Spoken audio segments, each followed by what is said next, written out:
ஜெய் ஷாய்ராம். நம்முடைய சாயி சொந்தங்களுக்காக அநேக மந்திரங்களை நாம் சொல்லி வருகிறோம். இந்த மந்திரங்களுடைய பலன் மகத்தானது என்பதையும் நாம் அறிந்திருக்கிறோம். இந்த மந்திரத்தில் நம்ம சொல்லிக்கிட்டு வர்ற மந்திரத்தில் முக்கியமாக அநேக சாயி சொந்தங்கள் கேட்கறது என்னென்னா, அப்பா எங்கள் வீட்டில் பிளாக் மேஜிக் இருக்குது, திருஷ்டி தோஷம் இருக்குது, தேவையில்லாமல் எங்களுடைய வீட்டில் சண்டை வருது, பசங்க படிக்க மாட்டுறாங்க, அடிக்கடி நோய் வருது, அடிக்கடி ஜுரம், ஜலதோஷம், தலைவலி, பயம், பீதி, பதட்டம், தூக்கம் இல்லை, சண்டை, ஒற்றுமை இல்லை, இப்படி ஒன்றுக்கு பெரிய லிஸ்ட்டே போட்டு போகிறாங்க. இதுக்கெல்லாம் காரணம் என்னென்னா, உண்மையான காரணம் இதோ நிறைய சொல்கிறாங்க பார்த்தீங்களா, இந்த மாதிரி பிளாக் மேஜிக் இருக்குது, கெட்ட சக்தி இருக்குது. அதெல்லாத்தை விட தாண்டி கெட்ட சக்தி எங்கே இருக்குதுன்னா நம்ம மனசில் தான் இருக்குது. இந்த மனசில் இந்த மாதிரி பிரச்சனை வர்றதுக்கு காரணம் என்னென்னா திருஷ்டி தான். சொல்லடி பட்டாலும் படலாம், கல்லடி பட்டாலும் படலாம், கண் அடி படக்கூடாது அப்படின்னு சொல்லிட்டு பெரியவங்க சொல்லுவாங்க. அது உண்மைதான். ஒரு நல்ல அழகான சட்டையை போட்டு போனாலே நம்ம பார்க்கக்கூடாதவங்க, நம்ம மேலே பொறாமப்படுறவங்க பார்த்துட்டாங்கன்னா அன்றைக்கி அந்த சட்டை கிழிஞ்சு போடும். அதில் ஏதாவது ஒரு கரைப்படியும் அல்லது ஏதாவது சேதம் உண்டாகும். இந்த மாதிரி நம்ம பார்த்துருக்குறோம். வாழ்க்கையிலும் அப்படி தான்.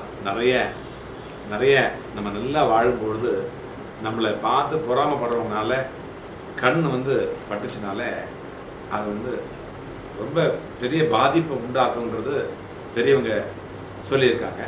கண் கூட நம்மளும் பார்க்குறோம். கேள்விப்பட்டாலே போதும், இவன் நல்லா வாழ்கிறான் அப்படின்னு கேள்விப்பட்டாலே போதும், அந்த பொறாமை அந்த மனசு நம்மளை பற்றிய அந்த மனசு அவங்கள ரொம்ப பாதிக்கும். ஓ, இப்படி இருந்தவன் அப்படி ஆயிட்டானா அப்படின்னு ரொம்ப ஆச்சரியமாக நம்மளை உயர்ந்து அண்ணார்ந்து பார்க்கும் பொழுது அவங்களுக்கு பொறாமை ஏற்படுது. அந்த பொறாமையினால் நமக்கு பாதிப்பு உண்டாகும். அந்த பாதிப்புலேருந்து வெளியில் வர்றதுக்கு தான் இந்த மந்திரம். எது கண்ணா, இது கண் எது, கண் ஏறு இல்லை, கண் ஊறு அப்படின்னு சொல்லுவாங்க. அடுத்தவங்களுடைய கண்ணால் வந்த ஊருனால் கெடுதல், கண்ணூறு, அதுதான் உண்மையான ஒரு சொல். இதை கண்ணூறு எப்படி ஏற்படுது அப்படின்னாலே அடுத்தவங்களுடைய பார்வை சரியில்லாதனால ஏற்படுது. நல்ல பார்வை நம்ம மேலே இல்லை, அப்படி தானே? ஸோ இவன் நல்லா இருக்கணும் அப்படின்னு ப்ளஸ் பண்ணுறதுன்றது ஒரு பார்வை. ஓ, இப்படி ஆயிட்டானே, இப்படி இருந்தவன் பாவன் இப்படி ஆயிட்டான் அப்படின்றது இல்லையா, அது வேற மாதிரி பார்வை. ஸோ இதுதான் பார்வை. அந்த பார்வையில் வரக்கூடிய கோளாறுகளை, கண்ணேறு கோளாறுகளை சரி பண்ணக்கூடிய நல்ல மந்திரம் இந்த மந்திரம். இந்த மந்திரத்தை தொடர்ச்சியாக ஒவ்வொரு நாளும் நம்ம சாயங்காலத்துலேயும் சொல்லலாம், காலையிலையும் சொல்லலாம்.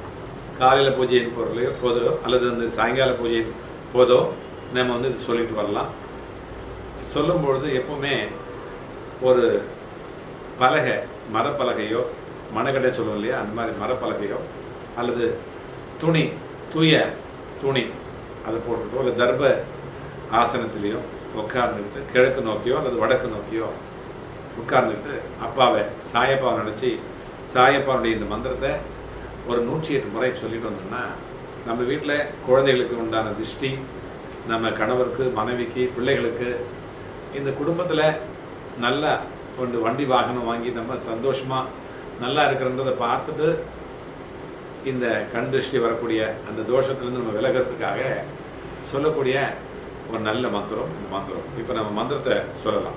ஓம் நமோ பகவதே ஸ்ரீ சாயிநாதாய ஸ்ரீ லக்ஷ்மி நாராயணாய ஜெயினே துர்தர்ஷாப்யாய அபராஜிதாய மம சகல திருஷ்டி தோஷம் நிவாரய நாசய சீக்கிரமேவ ஸ்வாஹா.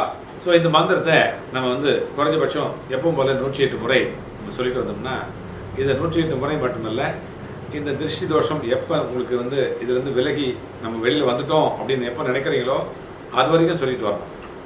நமக்கு திருஷ்டி இல்லை, நம்ம மறுபடியும் சுகமாக நல்லபடியாக இருக்கிறோம், தோஷம் இல்லை அப்படின்னு மனசில் எப்போ படுதோ அது வரைக்கும் நீங்கள் சொல்லிக்கிட்டே வரலாம். சாயப்பா கண்டிப்பாக இந்த திருஷ்டி தோஷத்துலேருந்து நம்மளை விலக்கி சந்தோஷமாக வாழ வைப்பார். மீண்டும் நம்ம அடுத்த பதிவில் சந்திப்போம். அது வரைக்கும் உங்களிடத்திலிருந்து விடைபெறுவது உங்கள் சாய்ராம்ஜி, வண்டலூர் வழித்துணை பாபா கூட்டு பிரார்த்தனை கோபுரத்திலிருந்து. ஜெய் சாய்ராம்.